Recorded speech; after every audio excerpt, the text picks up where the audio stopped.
C'est bon, on est prêt, on peut y aller? Oui? Ok, alors c'est parti. Action. Bonjour, je me présente, moi c'est Dr Mohamed Lawiti. Je suis médecin adjoint au service de radio-oncologie à l'hôpital Rivière-à-Chablais.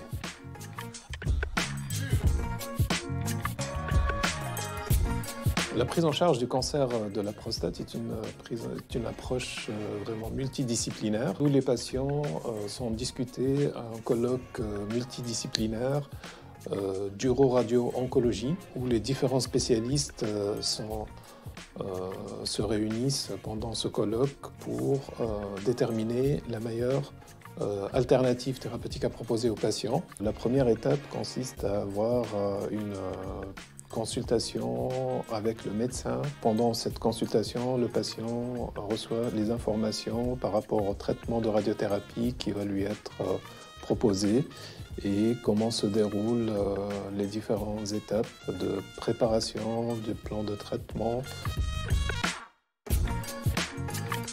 C'est un traitement qui se fait par les rayons X, comme lorsqu'on fait un scanner ou une radiothorax, sauf que la dose, elle est bien entendu plus élevée. La première étape consiste à avoir une explication avec le médecin, ensuite un scanner de planification.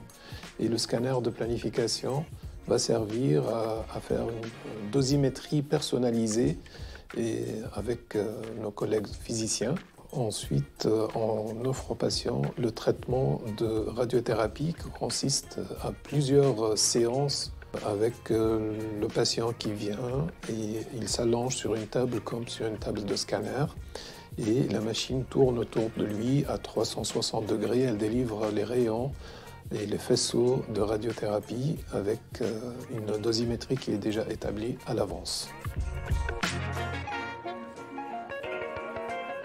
On dispose essentiellement de deux appareils, une machine Versa HD et une deuxième machine IRM Linac Unity, qui est une machine unique en Suisse, qui n'a que notre service qui en dispose. La machine Versa HD reste une machine qui est très performante également, mais qui permet de délivrer les doses de radiothérapie précédées d'une imagerie de positionnement par une sorte de ce qu'on peut appeler un mini-scanner. La deuxième machine, l'IRM Linac, elle nous permet d'avoir le même traitement de radiothérapie, mais précédé d'une imagerie par IRM. Ça nous permet de bien visualiser la tumeur et les organes de voisinage.